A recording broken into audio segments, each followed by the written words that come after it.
Shalom sahabat penjunanku pelitaku, selamat malam. Sebelum kita mendengarkan dan merenungkan firman Tuhan, mari bersama-sama kita memohon pimpinan Tuhan dalam doa. Bapa di dalam surga, terima kasih Bapa, malam hari ini kami datang. Kami mengucap syukur untuk anugerah Tuhan. Masih ada waktu dan kesempatan untuk kami saat ini boleh mendengar akan kebenaran firman Tuhan. Bapa, bukalah hati kami, berikanlah kami hikmat supaya kami boleh mengerti apa yang ingin Bapa sampaikan bagi kami pada saat ini. Terima kasih Bapa, di dalam nama Tuhan Yesus kami berdoa. Amin. Pembacaan firman Tuhan pada malam hari ini terambil dari Amsal 25 ayat 13. Seperti sejuk salju di musim panen, demikianlah pesuruh yang setia bagi orang-orang yang menyuruhnya. Ia menyegarkan hati tuan-tuannya. Judul renungan bagi kita pada malam hari ini adalah Pekerja yang Setia. Sahabat penjunanku pelitaku yang dikasihi Tuhan Yesus. Pernahkah Anda menonton film yang berjudul Yes Man? Film komedi dari Amerika Serikat yang dibintangi oleh komedian terkenal Jim Carrey. Ia mengangkat kisah hidup Danny Wells, seorang pengarang asal Inggris. Sebelum diangkat menjadi film, awalnya cerita ini ditulis dalam sebuah buku yang berjudul The Yes Man yang diterbitkan pada tahun 2005 dan ditulis sendiri oleh Danny Wells. Film Yes Man berkisah tentang seorang karyawan yang bernama Carl Allen dalam menjalani kehidupan yang membosankan.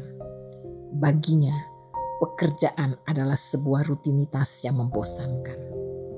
Sebetulnya bukan karena dia tidak memiliki pekerjaan yang baik atau memiliki tampang yang kurang tampan, melainkan karena memiliki pola pikir yang negatif.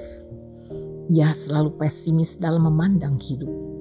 Paradigma tersebut terlihat dari sikapnya yang selalu menolak dan mengatakan tidak pada setiap ajakan atau kesempatan yang diberikan, baik oleh atasannya atau oleh teman-temannya.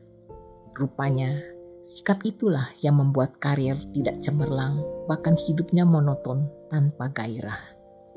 Pada suatu hari, Carl Allen diajak untuk mengikuti sebuah seminar motivasi yang diyakini bisa membuat hidupnya menjadi lebih bergairah.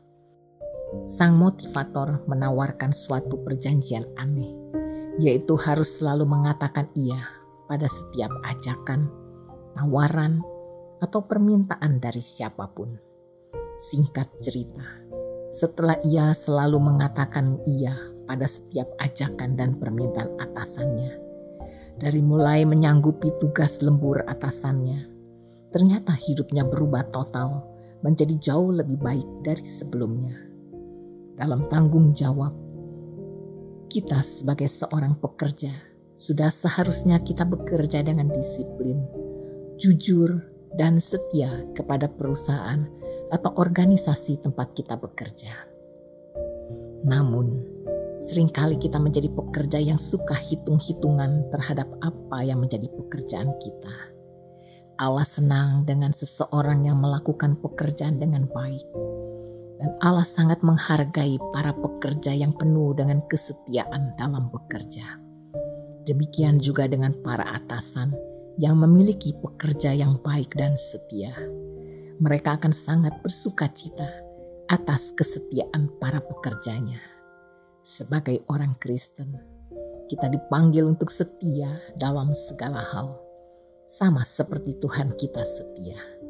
Kita perlu hidup dalam kesetiaan dan integritas dalam semua yang kita lakukan. Dan menjadi contoh yang baik bagi semua orang yang mengenal kita. Sebagai seorang pekerja, kita harus setia dan tidak mengkhianati kepercayaan yang sudah diberikan kepada kita sehingga atasan kita akan bersuka cita oleh karena keberadaan kita. Apakah Anda berpegang pada prinsip kesetiaan ketika bekerja? Apakah kehadiran Anda di lingkungan pekerjaan telah membuat rekan bahkan pimpinan Anda melihat kemuliaan Tuhan di dalam diri Anda? Mari kita bersatu di dalam doa. Bapa Surgawi, terima kasih Bapa telah mengizinkan kami mengenal banyak orang yang setia. Tentu menyegarkan untuk berkenalan dengan orang-orang yang dapat dipercaya dan jujur. Tuhan, tolonglah kami untuk menjadi contoh orang yang setia terhadap setiap hal yang kami lakukan, baik dalam pekerjaan maupun pelayanan kami. Kami ingin berjalan sebagai orang yang berintegritas.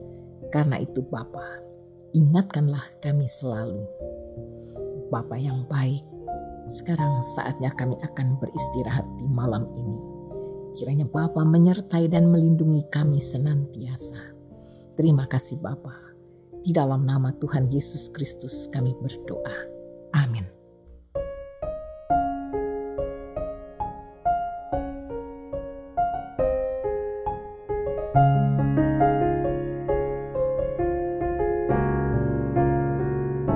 Saat tiada jalan, hadapi persoalan, Yesus ada di sana dan memberiku jawaban. Pahitnya kenyataan dan tak mampu bertahan, Yesus ada di sana dan memberiku jawaban.